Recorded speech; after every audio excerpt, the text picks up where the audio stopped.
Et à l'époque, quand je me projetais, je ne me voyais pas dans ce que je faisais très longtemps. Donc je cherchais quelque chose qui allait avoir la capacité de me libérer, que je puisse avoir mon temps libre. J'ai commencé d'abord à vendre des robes de mariée en ligne, je ne sais pas si tu le savais. Oui. Tu vois, là, ça me revient. Et, à l'époque, Monopoly Millionnaire voulait faire une clé USB en forme de diamant et ils ne trouvaient pas la manière de le faire. J'ai contacté quelqu'un en Chine, j'ai fait le design sur un ordinateur, ça a pris et puis ils m'ont commandé environ 10 000 clés USB. Donc c'est comme ça a commencé en ligne. Donc sur les 8 premiers mois, j'ai pu vendre environ 100 000 € en ligne. Ah ouais. Et je me suis dit, ça ne servait à rien de continuer à garder un travail. Donc j'ai lâché le travail.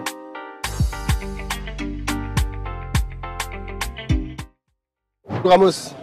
Bonjour Philippe. Comment tu vas? Ravi de te revoir. Enfin, je vais bien. Enfin, ça fait très longtemps. Enfin, pas si longtemps que ça, c'était quand même vu à Paris il y a quelques années. Mais le temps passe vite, hein, c'est peut-être 1 ou 2 ans. Ouais, et aujourd'hui, on est à Cotonou.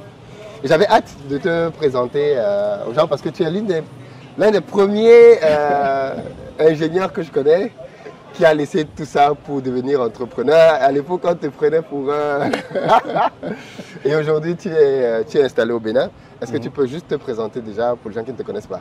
Ok, donc moi c'est Amos Rewatonou. Bon, qu'est-ce que je vais dire de plus? Je vais dire serial entrepreneur ou multi-entrepreneur parce que j'ai plusieurs entreprises.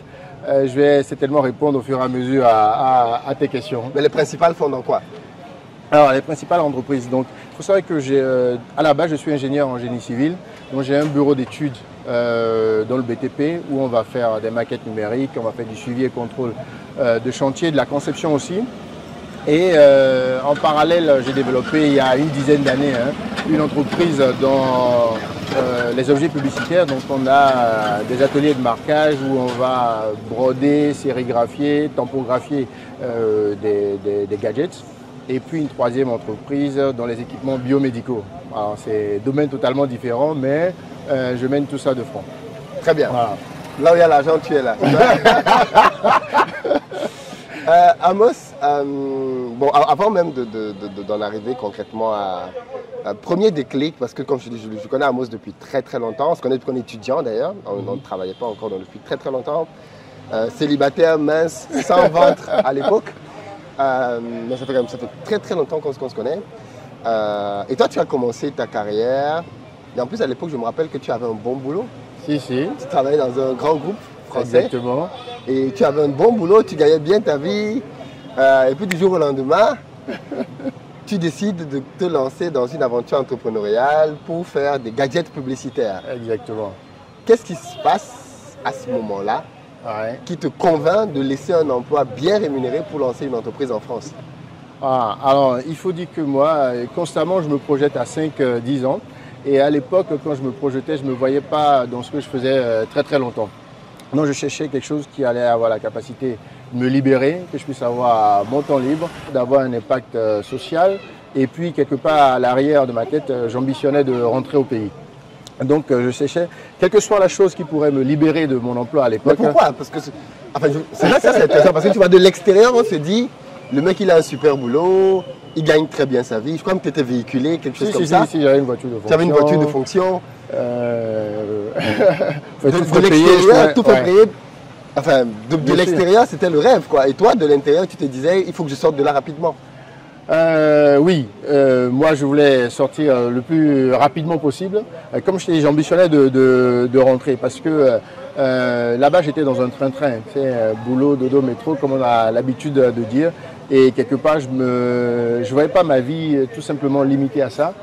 Même à l'époque, j'avais déjà acheté ma maison à l'époque. Oui, tu étais le premier, parmi les premiers à acheter. Oui, mais au final, en impact social, c'était limite zéro. En relation aussi, c'était pas grand-chose à part quelques amitiés de gauche et droite, etc. Je n'ai pas la famille à côté. Et puis, il faut dire aussi que quand je regardais un petit peu les valeurs occidentales, et je commençais à avoir des enfants, j'avais envie de leur donner un cadre qui peut être celui dans lequel j'ai grandi, mais aussi avoir un environnement qui me permette de leur transmettre des valeurs. Donc, tout ça a été un moteur. Et puis mes deux parents sont entrepreneurs, donc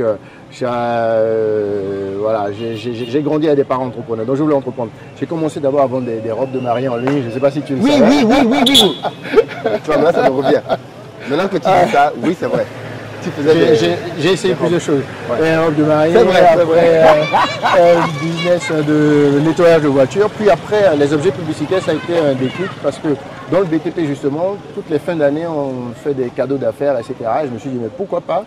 Et à l'époque, Monopoly Millionnaire voulait faire une clé USB en forme de diamant et ils ne trouvaient pas la manière de le faire. J'ai contacté quelqu'un en Chine, j'ai fait le design sur un ordinateur, ça a pris et puis ils m'ont commandé environ 10 000 clés USB. Donc c'est comme ça a commencé. Voilà. Donc à partir de là, en parallèle du boulot, j'ai commencé à chercher des clients en ligne. Donc sur les 8 premiers mois, j'ai pu vendre environ 100 000 euros en ligne. Ah ouais. Et je me suis dit, ça ne servait à rien de continuer à garder un travail. Donc j'ai lâché le Tu travail. t'es rémunéré combien à peu près à l'époque? Tu t'en souviens? Oui, j'étais à 3 000 euros. 3 000 euros et j'avais la voiture de fonction. Et vous savez que j'avais les repas, que ce soit à midi ou le soir ou en week-end, étaient totalement remboursés, sans plafond. Donc, pas mal d'avantages quand même. Si. Ouais. Et puis donc je lance, donc du coup je me déconnecte et puis je lance aussi, je rentre au pays et je prospecte pour la même activité. Et j'ai deux clients qui à eux me font environ 40 000 50 000 euros. Alors je me suis dit, en France environ, il a fallu une trentaine de clients pour faire les 100 000 euros. J'en avais deux ici qui me faisaient 30 40 000 euros.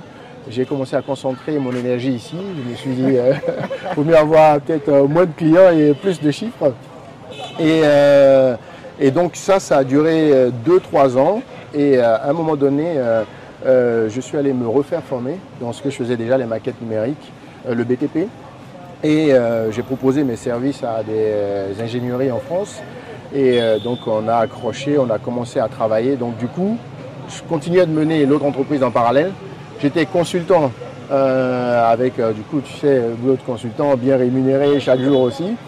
Et là, je me dis, tiens, ce que je fais n'a pas spécifiquement besoin que je le fasse depuis Paris, puisque je le fais depuis ma maison. Et donc je me dis, mais pourquoi je ne le fais pas à Cotonou? J'ai commencé à former 2-3 personnes ici à Cotonou. Et quand ils étaient matures, j'ai proposé à l'entreprise, je lui ai dit que les gens étaient au Bénin et que je les avais formés, qu'ils étaient compétents. Et donc on a fait le boulot que je faisais, j'ai outsourcé tout le boulot que je faisais, ils étaient satisfaits. Et transparence, tu oui, en toute transparence. Oui. En toute transparence. Et ça leur avait plu à un tel point qu'ils m'avaient dit à l'époque qu'ils allaient investir l'équivalent d'1 million d'euros pour qu'on passe de 4 à l'époque à 50 pour travailler que pour le groupe. Et du coup, avec ça, je me suis dit chouette, j'ai commencé à faire les bagages. Ah, okay. Et tout était bouclé, on était en 2019. Et puis il y a eu Covid. Wow. Et Covid vient tout couper. Donc le commerce n'était plus favorable au projet, etc. Mais moi j'avais déjà un pied au pays. Et je me suis dit, s'ils ont été intéressés quand même à mettre 1 million d'euros, c'est que ce que je fais a quand même de la valeur. Je vais essayer d'aller me débrouiller tout seul. Et donc voilà, je suis rentré comme ça. J'ai gardé les gars que j'avais formés. On a continué à outsourcer pour d'autres entreprises en fait en France. Et en parallèle, on a commencé à chercher des marchés ici. Ça a pris beaucoup de temps, disons 2 ans. Mais au bout de 2 ans, on a commencé à faire des chiffres d'affaires qui, en tout cas, aujourd'hui, on a un carnet de commandes plus que ce que l'entreprise voulait investir sur nous. Et voilà, et donc ça en parallèle de l'autre société sur les objets publicitaires, etc. Donc crescendo, donc aujourd'hui on va dire qu'on a 3 entreprises qui tournent. On est en train de finaliser notre siège, enfin. On est où ici à Cotonou? Ici on est à Sikekoji, on est au cœur de Cotonou, on est au centre de Cotonou. Et donc là on va installer en fait toutes nos activités en fait sur place. Il faut savoir que l'activité des objets publicitaires, on a racheté une petite entreprise qui était en train de fermer. Ici? Oui, ici. Une entreprise qui avait tout ce qu'on n'avait pas, les machines de marquage et autres, etc. Donc on les a absorbées. Et donc voilà, donc on est en cours on est en train de se grouper ici. Voilà. D'accord, et donc c'est ici que tu as refait tes bureaux. Exactement. Tu as eu l'occasion de visiter hier, c'est très propre, très sympa. Et donc, si je comprends bien, on va parler un peu de chacune des activités avec ses spécificités. D'accord. Parce que je pense que ce qu'on peut voir aussi avec toi, c'est que tu es parvenu à faire quelque chose finalement qui est très intéressant et auquel on ne pense pas beaucoup. C'est outsourcer ta compétence en Afrique.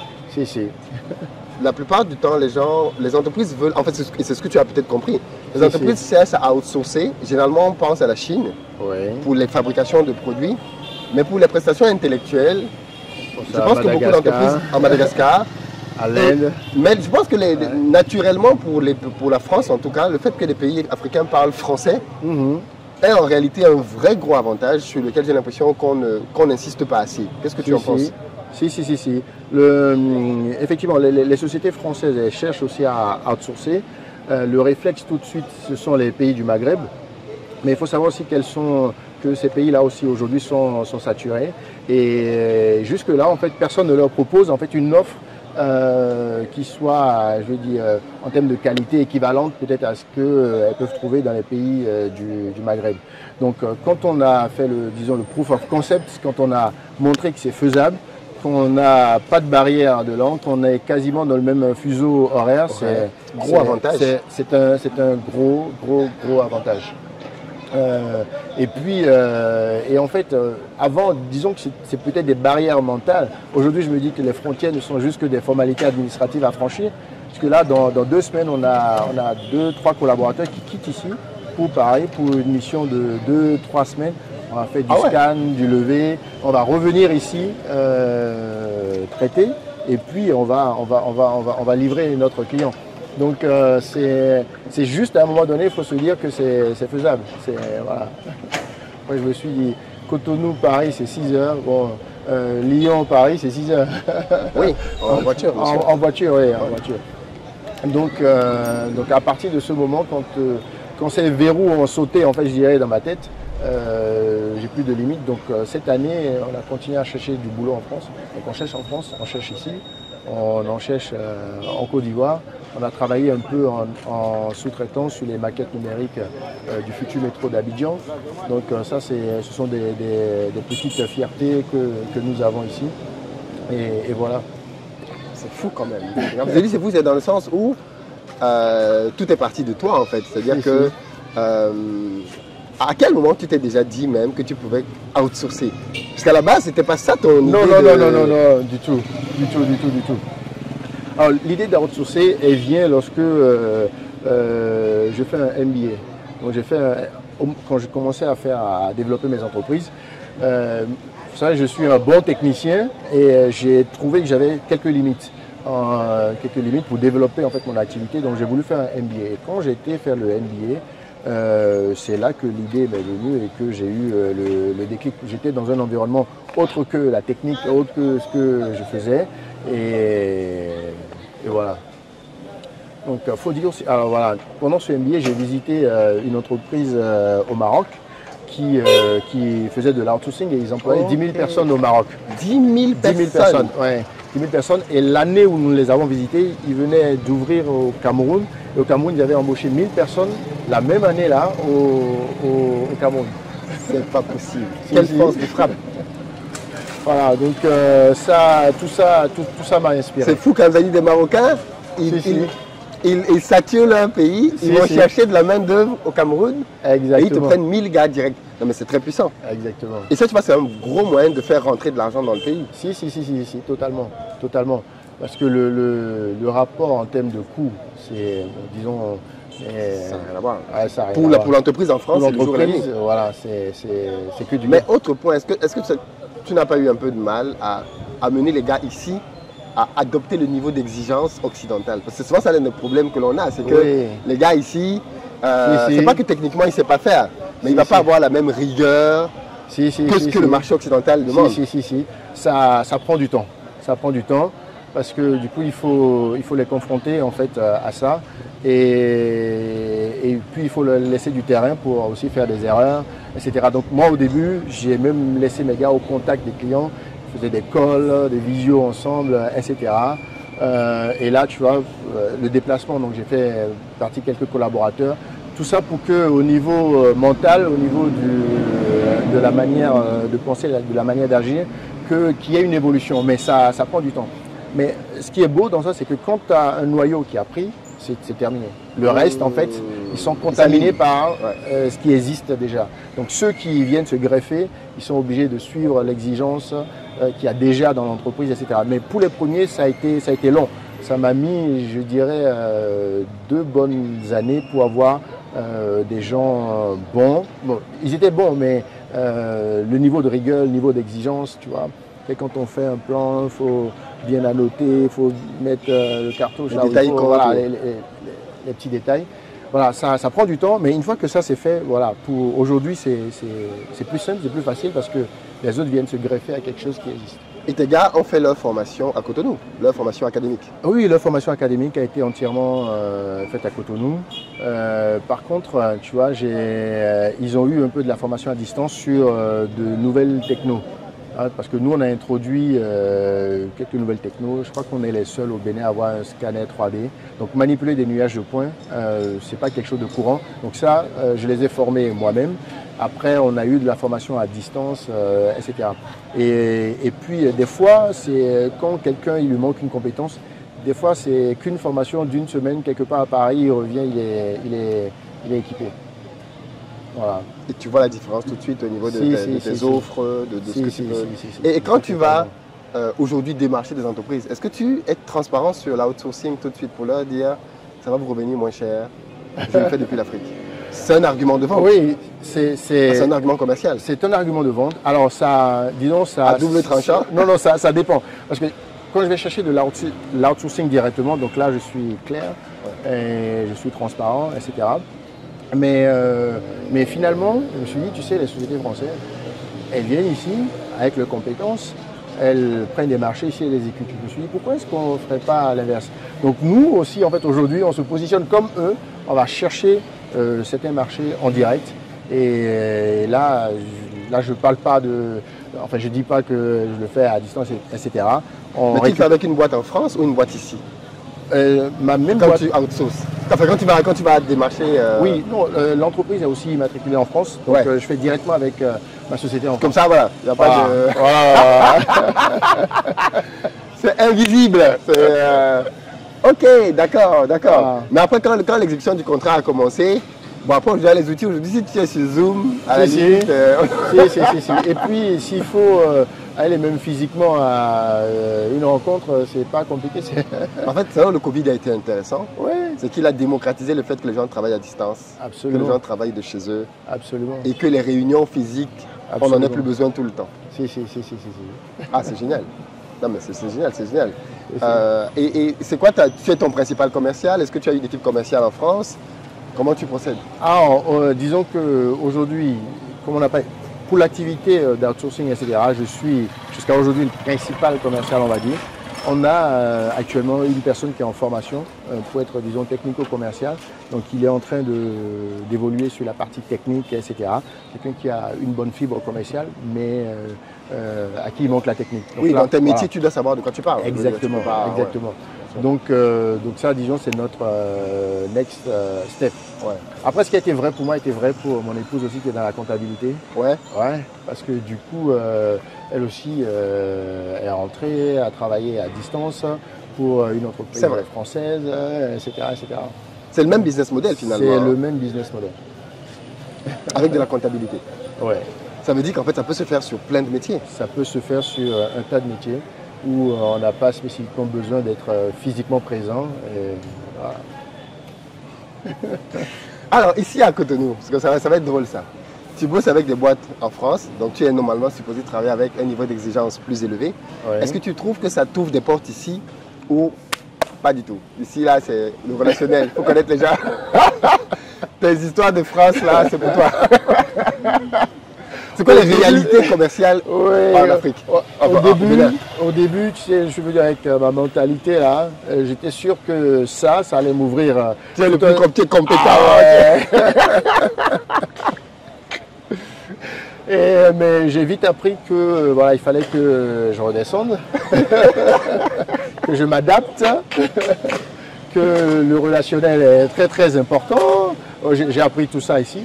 Bien entendu, la qualité aussi, parce qu'actuellement, avec le niveau d'évolution, de développement qui se passe dans le pays, le niveau d'exigence qui monte, il y a beaucoup de boîtes françaises qui sont installées, mais voilà, le relationnel, en tout cas à mon sens, aujourd'hui prime encore beaucoup.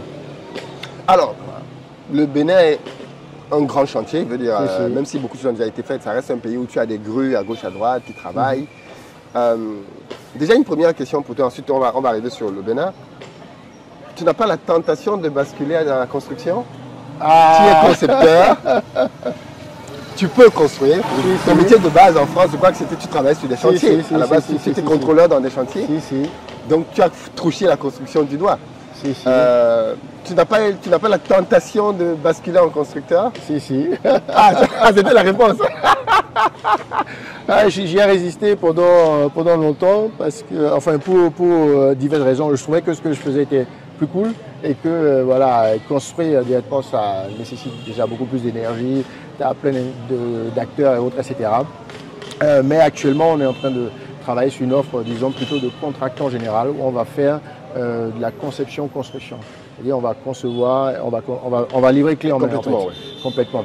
Donc oui, on est en train d'y penser, c'est notre prochain pas. Non, mais ça fait sens. Globalement, toi qui travailles sur les deux marchés, quand tu vas prospecter en Europe et quand tu vas prospecter ici, c'est quoi les différences que tu rencontres? Tu as commencé un peu à en parler, l'importance du relationnel ici. Mais est-ce qu'en France, ça ne joue pas? Je veux dire, tu te présentes comme ça dans une boîte. Bonjour, je suis monsieur tel, je veux vous rencontrer parce que je pense que je peux... Comment tu postules? Est-ce que c'est sur appel d'offres? Est-ce que c'est vraiment du démarchage commercial? Et puis derrière, c'est quoi les différences que tu rencontres? Oui, alors c'est vrai aussi que le relationnel aussi compte. Généralement, en France? Oui, même en France. Donc du coup, quand quelqu'un décroche son téléphone et appelle une autre personne pour toi, le rendez-vous est tout de suite différent.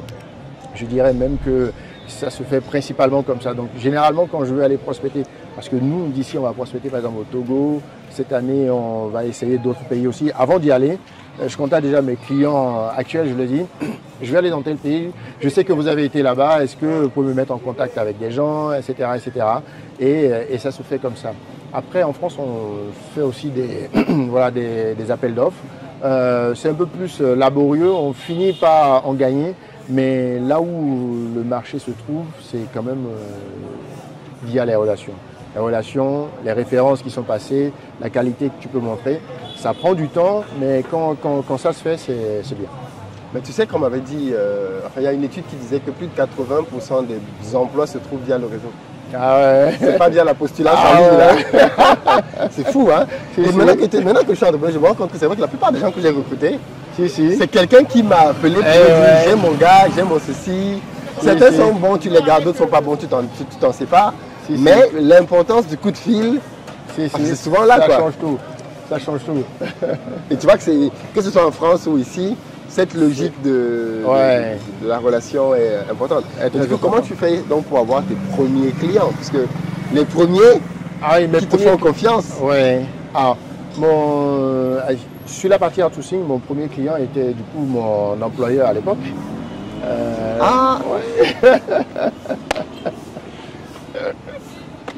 Ça fait sens. Si. Ça fait sens. Et puis à partir de là, on a essaimé. J'ai aussi, mais il faut dire que mes anciens camarades de classe aussi aujourd'hui sont dans des entreprises, certains à des postes de responsabilité, tu les recontactes, etc. Voilà. Et après, c'est bien ça. L'école qui joue, le réseau, les alumni, tout ça. Et même en MBA, tu as forcément rencontré des gens là-bas. Oui, totalement.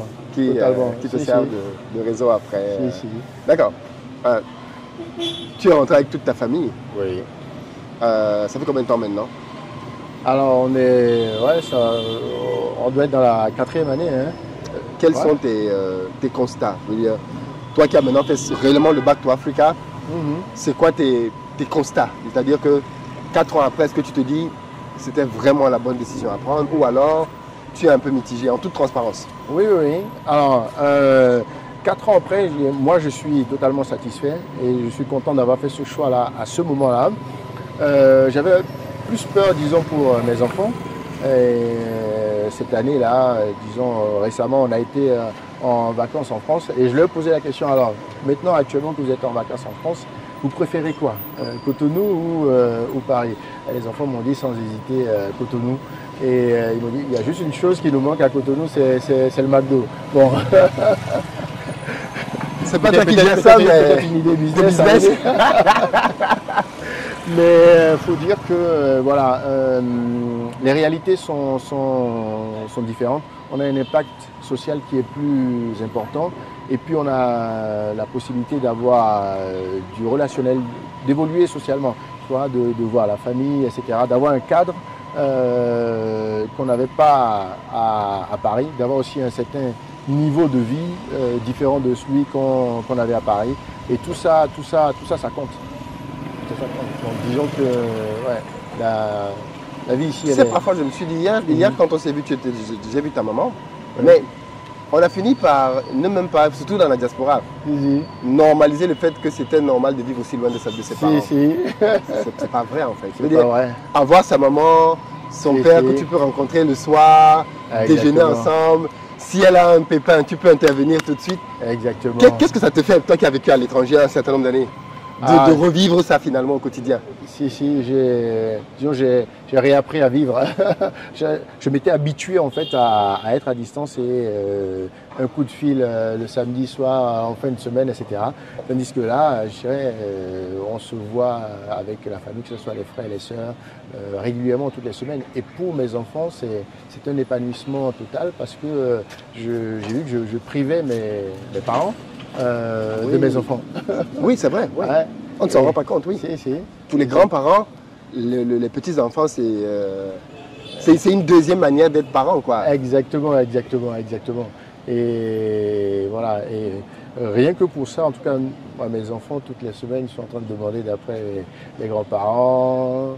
Et ça c'est un gros plus. Un gros plus. Tu vois, si on a besoin d'aller voir son tonton ou sa tata, on prend la voiture un quart d'heure plus tard, on y est. C'est pas on planifie et dans 6 mois on prendra un billet, etc. Ça change. Ça change. Et puis on voit aussi la chose des semaines. Le paradoxe, je dirais paradoxe, ou comment je peux appeler ça, c'est que dans l'école où ma fille était, on a 2 personnes de cette école qui sont aujourd'hui à Cotonou. En France, ça? Oui, qui était en France. Et donc on sent aussi aujourd'hui qu'il y a un mouvement, non seulement de retour. Bon, moi je suis béninois, donc je suis revenu au Bénin, mais les amis là qui sont revenus, ils ne sont pas béninois. Donc aujourd'hui, on sent quand même une dynamique où il y a une énergie qui est en train de porter les gens à revenir, à se ressourcer, à revenir en fait au pays, parce que tout est à faire ici. Et puis voilà, pour prospérer, il y a... Est-ce que tu confirmes cette idée parce que c'est une phrase qu'on dit souvent, il y a tout à faire en Afrique. Est-ce que tu confirmes, toi qui es là sur place, qu'il y a tellement de choses qui tendent, enfin, il y a de l'activité, quoi? Il y a beaucoup d'activités. Il suffit de regarder, par exemple, si on prend le Bénin, le nombre de vols qu'on a. Avant, on avait 3 vols par semaine. Aujourd'hui, il y a un vol quasiment tous les jours. Il y a plusieurs compagnies qui desservent maintenant le Bénin. Les hôtels sont tout le temps pleins. Quand tu prends l'avion pour venir au Bénin, c'est rempli. Les entreprises étrangères, elles s'installent. Alors, si elles sont en train de le faire, il faudrait que nous-mêmes qui sommes originaires du pays, en tout cas qui sommes d'Afrique, qu'on se positionne aussi. C'est parce qu'il y a quelque chose à faire ici qu'elles sont en train de venir. Tout de revenir. Ouais, tout de revenir. Et il y a encore beaucoup à faire. Et il y a de la place. Est-ce que le business model que tu as fait, que ta femme a fait, tu penses que c'est quelque chose sur lequel la diaspora peut s'appuyer? C'est-à-dire outsourcer quelque chose? Outsourcer, si, totalement. Et nous, la manière dont on l'a fait, on a d'abord formé les gens. Et quand ils étaient prêts, on a présenté l'offre. On a fait des tests. Les premiers étaient gratuits. On a dit, écoutez, ils sont compétents, on va le faire, on le fait faire et puis vous jugez. Et puis après, ils sont, mais pourquoi pas? Et puis les coûts, c'est 4 fois moins cher. Alors, donc c'est totalement faisable. C'est fou parce que la plupart des gens que je connais qui sont dans les métiers techniques, architecture et autres, ne pensent pas du tout à ce genre de choses. Ah ouais. Enfin, il y a beaucoup d'ingénieurs en génie civil Si. de la diaspora en France et très peu pensent à ce que tu as fait. Je connais d'autres là qui sont dans de très grands groupes français qui font le même métier que toi. J'en connais un qui je pense là d'ailleurs, un ami congolais. Enfin, il est là-dedans depuis X années. Chaque fois que je le vois, il me montre toutes les belles résidences qu'il a construites. C'est moi qui ai fait ça, c'est moi qui ai fait ça. J'ai tout le sentiment de, mais est-ce que tu n'as pas le sentiment que tu peux faire beaucoup plus et gagner beaucoup? Parce que tu as une expérience de malade. Le gars, il te dit tout comment faire un immeuble de A à Z parce qu'il l'a fait plusieurs fois. Mais on lui confie des projets de plus en plus grande ampleur. Mais il est toujours au stade de la pensée. Et ça, c'est peut-être aussi un truc, parce qu'il y pense, hein, il y pense à aller faire ça en RDC. Qu'est-ce qui fait pour toi la différence du passage à l'action rapide comme ça? Parce qu'on connaît tous des gens qui ont des projets depuis des années. Hein. Si. Ouais, je dirais saisir l'opportunité. Parce que quand j'étais dans l'environnement, je parlais déjà de ce projet. Je n'avais pas peur d'en parler. Et étonnamment, quand on en parle, on se rend compte en fait qu'il y a un besoin, que les gens y pensent, mais ne s'imaginent pas qu'il y a un chemin pour ça, quoi. Donc voilà, l'environnement dans lequel j'étais compétent, j'étais reconnu, je dirais, pour ma compétence. Et puis quand on avait des réunions, etc., je commençais à parler de ça. Voilà, je commençais à parler de ça. Et des fois, tu sais, quand je prenais un avion pour rentrer au pays, on me disait, qu'est-ce que tu es allé faire? Bon, je suis allé former des gars. Petit à petit... tu étais transparent sur... Ah oui, si. J'en avais pas peur. Hein. Non, mais c'est... Et puis, il y a une telle demande,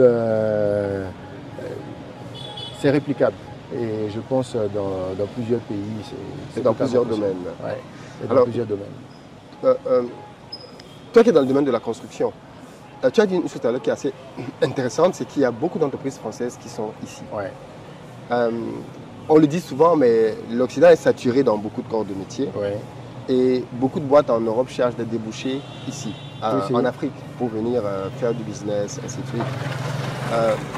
Comment tu fais face à cette concurrence finalement occidentale, alors que bon, tu as une boîte là-bas, mais ici, comment tu fais face à cette concurrence?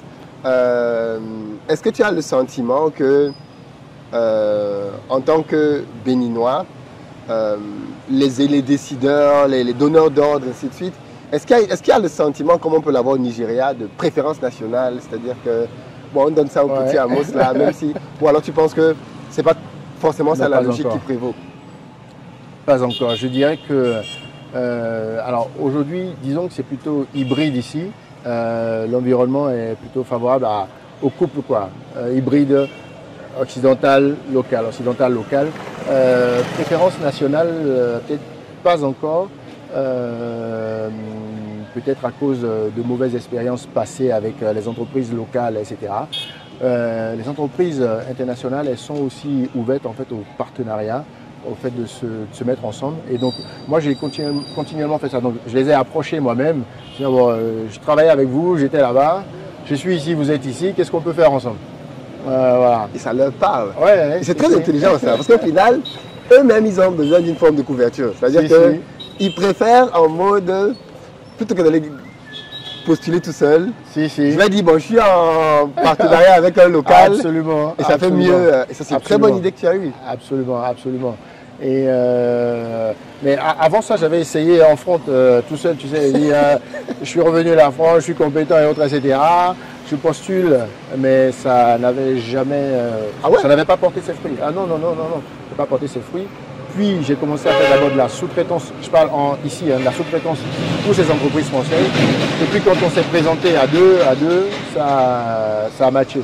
Maintenant, avec le temps qui est passé, l'expérience et autres, etc., on commence à prendre des choses seuls, mais même là, on privilégie encore le partenariat.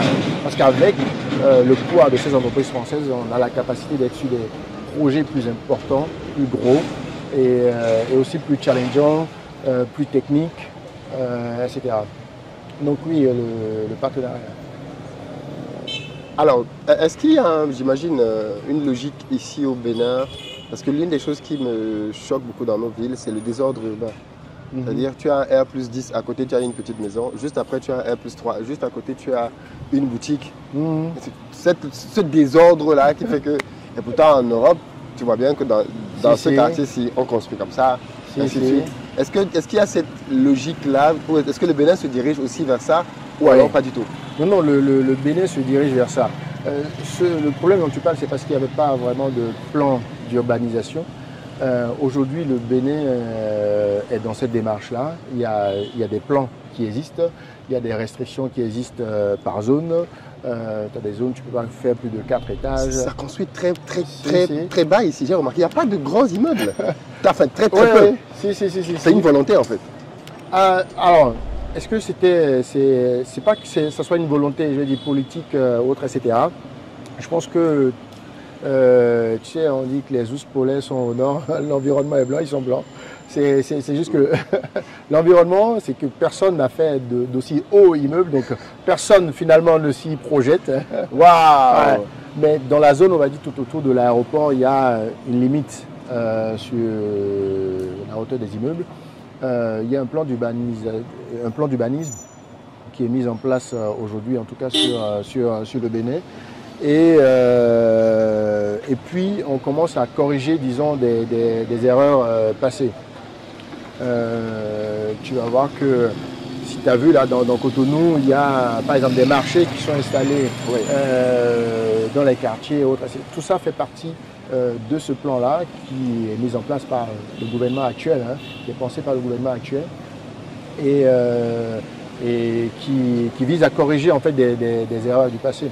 Donc on a maintenant, tu as dû entendre parler de la GDIZ, des zones industrielles, etc., des logements sociaux, des quartiers culturels qui arrivent, des futurs centres commerciaux, tu as une ville touristique à côté. Donc voilà, ça commence à être pensé. C'est parce que ça n'avait jamais été pensé.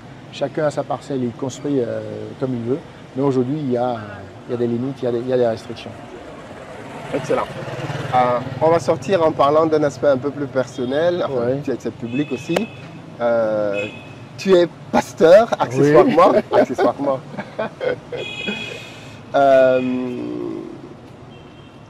Quand tu es un pasteur, je vais te poser un certain nombre de questions, notamment un pasteur en Afrique. Ici. Est-ce que tu comprends les gens qui ont des critiques? Je me demande même si c'est pas la peine de faire une autre vidéo pour parler de ça et pas polluer celle-ci. Parce que, vous savez quoi? On va faire une autre vidéo où maintenant on va discuter avec Amos le pasteur. Ça marche. Pour ne pas perturber celle-ci qui parlait essentiellement de business. Mais on va parler de l'impact de sa foi aussi dans ses choix parce que ça a été bien évidemment prépondérant. Pour sortir d'ici, Amos, quel conseil tu donnes à un jeune, une jeune, même moins jeune de la diaspora qui pense à rentrer en Afrique, qui ne sait peut-être pas par où commencer, qui a des hésitations, des doutes et surtout des peurs de ouais mais si ça se passe mal, ainsi de suite. Qu'est-ce que tu peux dire à quelqu'un dans cette situation? Oui, je dirais premièrement d'oser, de ne pas avoir peur d'y aller. En tous les cas, personne ne pourra te donner une garantie 100% zéro risque. Il y a des risques, c'est difficile, ce n'est pas totalement facile, mais quand on persévère, on y arrive.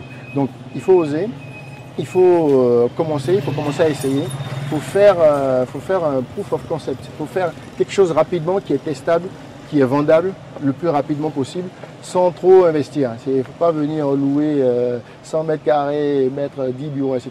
Non, il faut faire ce qu'on veut vendre, il faut réussir à le miniaturiser et réussir à le vendre rapidement.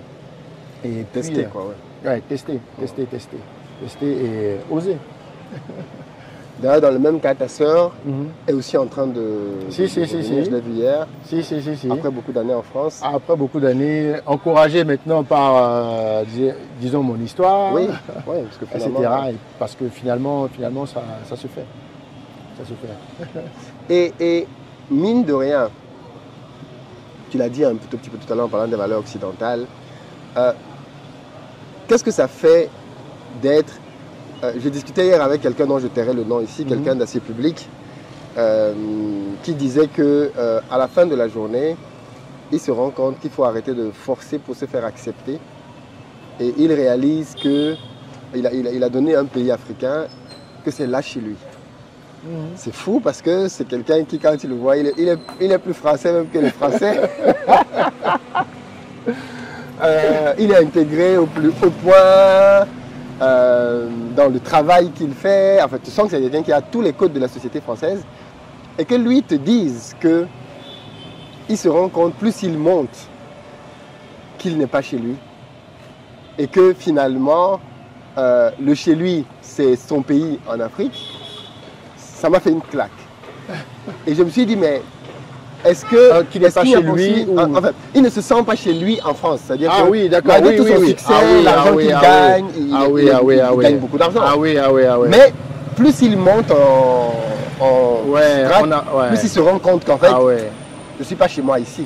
Malgré la nationalité, malgré le papier, malgré tout. Je ne suis pas chez moi. Et ce sentiment-là, j'ai l'impression que c'est un sentiment qui est de plus en plus exacerbé avec les montées des extrêmes droites en Europe. Et toi, est-ce que tu as aussi un peu expérimenté ce truc? Totalement. C'est vrai qu'on n'en a pas du tout parlé. Ça fait partie aussi de mes grosses motivations. Parce que, quels que soient les efforts que tu fais, tu finis par te rendre compte que, en fait, c'est pas chez toi. Il y a une préférence. Même si, comme tu as dit, tu as la nationalité, tu es intégré, tu fonctionnes en fait comme le local.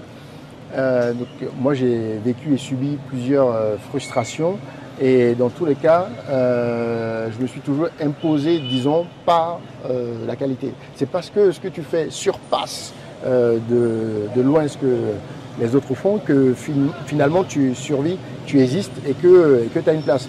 Mais j'ai à compétence égale. Tu remarques tout de suite la différence de traitement, la différence d'approche et autres, etc. Donc, ouais, ça, ouais. Et c'est un sentiment que la diaspora ressent de plus en plus, le sentiment de je ne suis pas à ma place ici. Si. Malgré tous les gros efforts d'intégration. Oui, tu chocobies, tu t'habilles comme tout le monde, tu manges, tu arrêtes avec tes nourritures africaines, tu manges pareil, tu vas dans les mêmes salles de sport, tu t'intègres au max. Et on te rappelle quand même, on te renvoie souvent à tes origines, quoi. Bien sûr. Pour te rappeler que bien sûr. Tu n'es pas chez toi.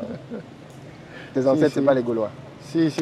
Donc les amis de la diaspora, vous avez un continent, vous avez des pays sur place. Et je discutais avec Régis Fassia dans une émission qu'on a faite ici, qui était d'ailleurs très ferme dans le fait que pour lui, la diaspora qui fait tout pour s'intégrer ailleurs est quelque part un peu aliénée. Dans le sens où tu te bats pour essayer d'intégrer l'identité de quelqu'un d'autre au détriment de la tienne. Parce que le pays dans lequel tu es te dit qu'il faut t'assimiler, il faut te ceci. Et il disait que lui, il ne veut pas s'assimiler, il ne veut pas s'intégrer, parce que c'est comme un rejet de soi-même, de vouloir s'assimiler à la culture de quelqu'un d'autre pour être accepté, ainsi de suite. Et il disait que dans la diaspora, on ne s'en rend peut-être pas compte, mais on fait beaucoup d'efforts qui finalement, pour ne pas être nous-mêmes. On fait beaucoup d'efforts. Moi, je n'ai pas fait son choix, j'avais fait le choix de l'assimilation. J'avais tout ce qu'il fallait, mais malgré ça, au final, tu sais que pas... il y a quelque chose qui manque, quoi. Quelque chose qui manque. Donc, je comprends ce qu'il dit à un moment donné, il ne faut pas se rejeter soi-même, s'oublier pour devenir une autre personne. Il faut avoir son histoire, et notre histoire, elle peut être hybride. C'est-à-dire qu'on est africain, on est aussi français, on a emmagasiné dans notre être le plus de chaque côté et ça fait qui on est aujourd'hui. Sans toutefois rejeter totalement l'Afrique, rejeter totalement l'Occident, etc. Donc, ouais. En tout cas, les amis, souvenez-vous-en. Vous avez des pays, vous avez un continent. Et comme il a dit, il faut venir tester. Il y a de très belles histoires ici qui sont peu médiatisées. Mais il y a de très belles histoires de personnes qui sont revenues ici, qui ont fait des tests et qui ont un succès fulgurant. Et même si le succès n'est pas fulgurant, la qualité de vie n'a rien à voir. La qualité de vie n'a rien à voir. Vraiment. Totalement. Écoute, Amos, merci Philippe. Beaucoup de courage à toi. Et rendez-vous pour une deuxième partie pour parler du pasteur.